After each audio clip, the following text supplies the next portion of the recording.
Hello Stampers, Michelle Zindorf here. Thanks for joining me. I have a pretty little card for you today. I'm going to be doing a silhouette scene, which is one of the easiest scenes that you can do. You just put in a fun, glowy background. That's so easy. I'll show you how to do that step by step. And then you stamp your images and you color them in black. And there's really not much to it because you don't have to figure out any colors, like color your images in, and you just do them black. But hang with me and I'll show you how here. So we're going to be using the Spotlight on Nature stamp set. Beautiful, beautiful stamp set. This is one of the ones that I just had to have out of the new catalog. So there it is, Spotlight on Nature. And we're going to be using the butterfly and these flowers here. I'm going to start out with a basic white panel that's 3 by 4. Now you can find all the dimensions for this card down below this video. Just click more under the description. You'll see them all listed there along with the links to the products. That'll just take you over to my online store where you can shop with me 24/7. So we're going to start with putting our sunspot in. We're going to use Daffodil Delight for that and a blending brush. Don't you just love the blending brushes? Oh my gosh. I used to use the brayer all the time. Now I just use blending brushes and it's just so much easier. You just get that smooth look that the brayer used to give you with a lot less effort. And you can do so much more with them. Like just adding the sunspot is super simple. We put a big spot on over here on the left hand side of our project. And then we're going to go to a darker color. We're going to use Pumpkin Pie next. This little background takes only 2 colors, so simple. We're going to use Pumpkin Pie and a blending brush. Boy, do I need to use clean my blending brushes, don't I? Oh, here we go. So we're going to use a circular motion, and we're going to go around this spot. We want to kind of try to keep it round like a sun.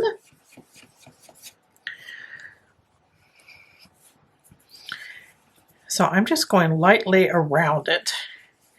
Then I figure out how I want it. Then I'll get a little darker. So I think I like that shape. Now I'm just going to start loading on the pumpkin pie color to get that dramatic effect. So we have that pumpkin pie going up to that yellow. Now we don't need to come as closely, but we can put on more color. That way it looks like the pumpkin pie is kind of being lit up by that Daffodil Delight.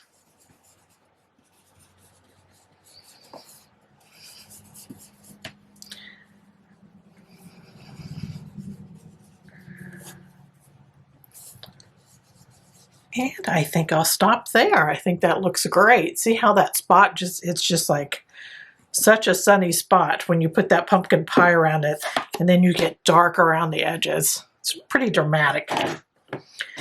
Okay, so background done. So now we're just going to use our flower image here. Beautiful image, right? And you don't need to use all of this image. We have to remember that we don't have to use the whole image when we're creating something. We can use part of it. And I knew I want to kind of keep this down into the bottom left-hand corner here. So I'm tilting my stamp, and I want that big flower to be sticking straight up,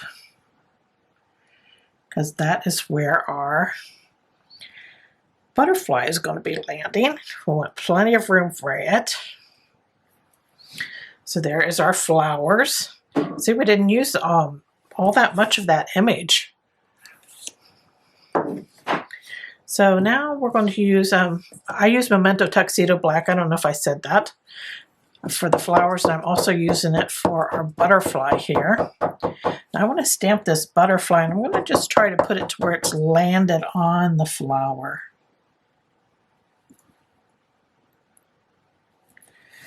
There we go. I think I like that. All right, now we're going to do some coloring here. I'm going to start with our butterfly, and I'm going to use the brush end of this marker here. I'm going to color in this wing that's kind of behind this front one here. I'm going to color that in. I'm going to darken this body here.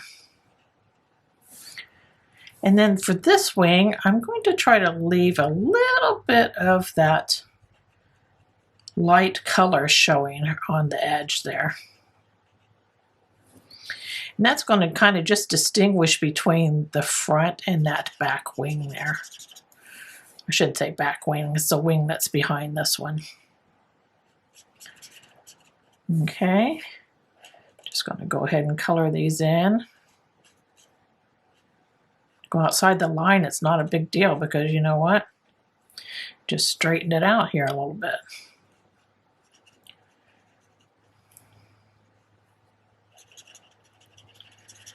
There we go. So there is our butterfly, and I left that little bit of lightness there to distinguish the two. And then I'm going to have another trick here in a minute.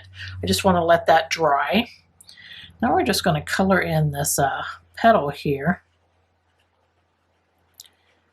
And you can leave a little bit of lightness in between the flower and the butterfly too, if you'd like, just to distinguish between the two.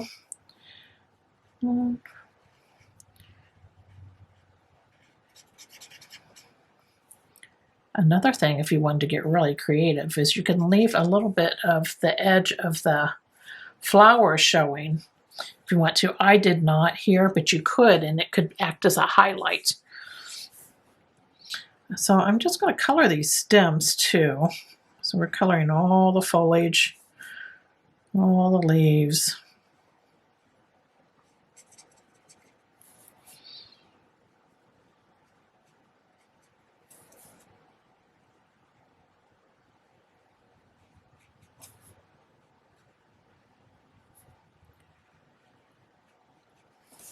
I know I get a little quiet when I'm coloring. Gotta concentrate, right? This is another one that would be fun just to do in front of the TV because you can listen to the TV as you're coloring in your images. You could crank a few of these out in no time, right? Just do a bunch of panels like this and do your background all at the same time and then take them in and color while you veg out in front of the TV and watch one of your favorite shows. Okay, so there's that. Now, since this is drying, it's going to dry. This is the dark basic black marker that I'm using. It's the Stampin' Blend. And as it dries, it's not going to dry really extremely dark. So I wanted to add a little more dark to some of these images, like just the body of the butterfly. And then I'm going to do just this front wing.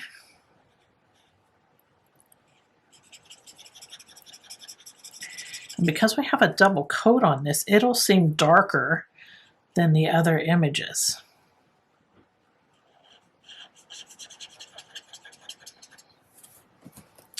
You may not be able to detect it as much on camera as you can in real life. This wing that I didn't do here, this part of the wing, it looks more gray compared to that double layer of the black that we put on. And so does the flower. So there is that. So we have our main panel all done, and it took no time at all. And then I want to add some gold to this, or you could do a gold layer behind it. You could, get out your Specialty Designer Series paper and put behind here. But I just have a Prismacolor Premier marker, and this has the broad tip on it. And this is the metallic gold. They have it in silver also. So I'm just going to shake this up for a second here. And I'm just going to run this down. I'm going to put my marker tip on halfway on and halfway off of this edge of this cardstock here. And then pull it straight down. I'm going to do that all the way around and just give a little bit of a gold edge.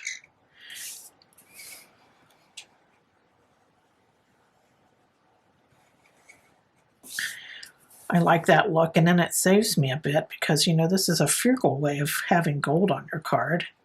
Just edge things in gold. This marker lasts forever. So there's our little bit of a gold look. I'll put it up against my cardstock so you can see it here. It's just a little delicate edge. Okay, so we have our main panel done. I'm going to set it aside. This is our card base here. It's basic black, and it is 5.5 by 8.5, and then I folded it in half to create my quarter card. Now inside, I don't know what I'm going to use this for. This could be used for so many different occasions. It's one of those cards you just keep in your stash and you can pull out if you don't have like the appropriate one to send. This could be sent for so many occasions. So inside I have a pumpkin pie panel that's 4 by 5.25. Then a basic white panel that's 3 3/4 by 5, just to finish off the back of that card. So we're going to set this aside. Now I have a panel here that's basic black, and it's 4 by 5.25. Now we're going to emboss this. So I'm bringing out the Layered Florals 3D embossing folder. Beautiful embossing folder. So when you do this, you're just going to put your panel in here, and I decided to use this part of the embossing folder because more of the flowers that you're going to be seeing are like upright and going the right direction, because these flowers on this are going every which way. But I like these two flowers here that are upright, and that's what I have over here on the left hand side. So when I put my paper in, I just put it in like that to emboss it, so I get these nice flowers that'll be showing. Just a little tip, and then I ran this through with this embossing folder through the Stampin' Cut Emboss machine, and now we're all ready to go. By the magic of video, it's already done. So here we go. We're just going to assemble this. I'm going to add this panel here. I'm going to add it directly to my embossed panel. I'm using multi-purpose glue, but you can use whatever adhesive you like best. And let's make sure we got it right side up. And I'm just going to kind of center it here, but over to the right hand side. I'm going to take a look at this, see if I have it kind of straight. And then I'm going to turn it over and then rub it. And that way it'll adhere better to that cardstock that has been embossed. Just giving it that little rub there. Okay, so we have that on there. And now I just want some ribbon. So I'm going to grab out this gold ribbon. This is the gold and silver 1/8 inch trim combo pack. And I'm going to add 2 strips of this. So I'm just going to cut a couple strips that are a little longer than my panel is there. There's 1.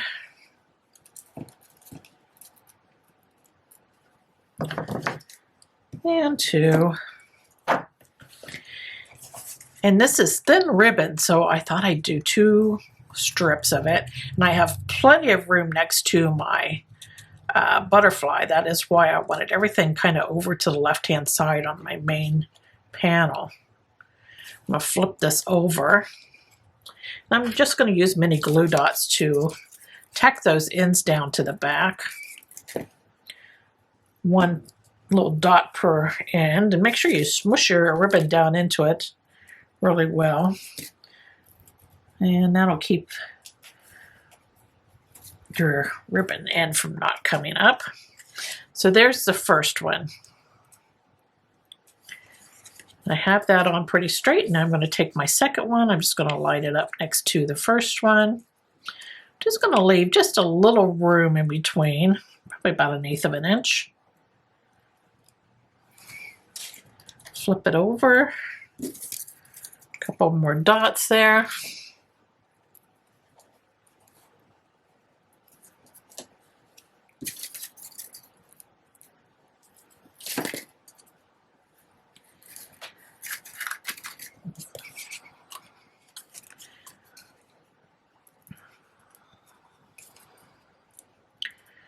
There we go. There's our 2 strips on there. Isn't that pretty? Now we just need a bow, and I'm just going to make a bow. I'm not even going to take it off the reel and make me a bow here. I find if I take it off the reel, I end up wasting more ribbon than what I really needed.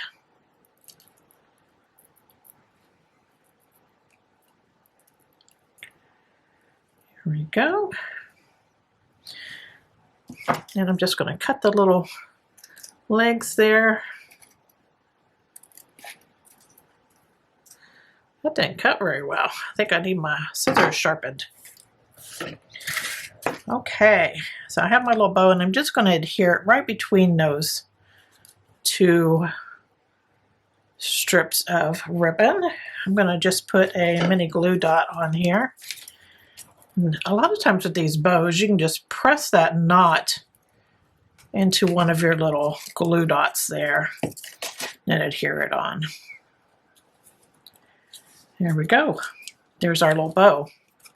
So we have that all done. That was super easy too. So this is an easy card. Now we're just going to adhere this to the front of our card base here, and we will be all done. Look how pretty that background is. So I'm just going to glue this on. You could pop it up, but I like a flatter card when I'm mailing out. Sometimes I pop things up, but majority of the time I'm just putting adhesive on the back instead of popping things up. Don't get me wrong, I do like a pop-up card. Okay, so we have that on there. I'm just going to turn it over, give it a smooth out here, get it nice and adhered, and there is our card, all finished, all done. So I hope you enjoyed this project, that you give it a try. Here's my original. I really hope you're inspired too to look at your stamps and see which ones you can just color in and do a silhouette for. It gives a whole nother way of using that stamp. Thanks for joining me. Take care. Doodles.